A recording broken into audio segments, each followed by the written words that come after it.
A yau mun kawo muku cikakken tarihin gwarzo zakara wato Christiana Ronaldo, wanda aka fi kira da CR7. An haifi Christiana Ronaldo dos Santos Aveiro a shekarar 1985 a ranar 5 ga watan biyu a birnin Funchal da ke ƙasar Portugal. Shi ne ɗan wasan ƙwallon ƙafa ta ƙasar Portugal. Ya fara bugawa ƙasar tasa ƙwallon ƙafa a shekarar 2003. Inda ya fara buga ƙwallonsa a kulob ɗin Sporting CP, inda lokacin yake da ƙwallaye 27.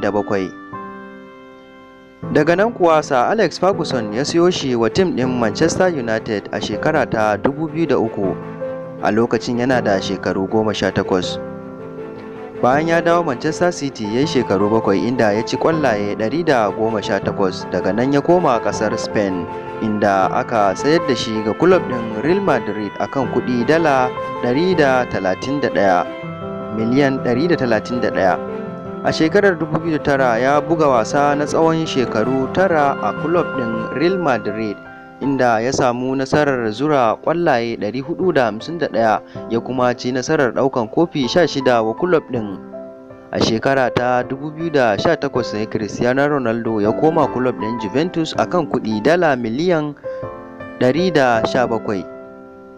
Christiana Ronaldo ya ƙware wajen buga wasan gaba wato lamba 7, kuma ya kafa tarihin da babu wani ɗan wasan ƙwallon ƙafan da ya taɓa kafawa, sa'an nan ya karya waɗanda aka kafa. Sai dai a wasu ɓangarori yana da abokin karawa wato Lionel Messi, inda suke baiwa juna kashi ba kaɗan ba. A yanzu haka ɗan wasan yana da shekaru 35 ya kuma ci wa ƙasarsa ƙwallaye 79, inda yake da ƙwallaye 549 wa kulob ɗin da ya buga wasanni a ciki.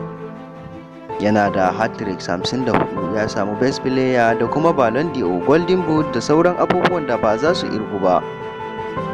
Christiana Ronaldo yana da 'ya'ya 4, maza 2, mata 2, mahaifansa kuma yana da mahaifi Philip Pereira, mahaifiyarsa Maria Dolores. A takaice kenan, wannan shine tarihin Christiana Ronaldo dos Santos Aveiro. Za mu kawo muku cikakkiyar tarihinsa nan ba da jimawa ba.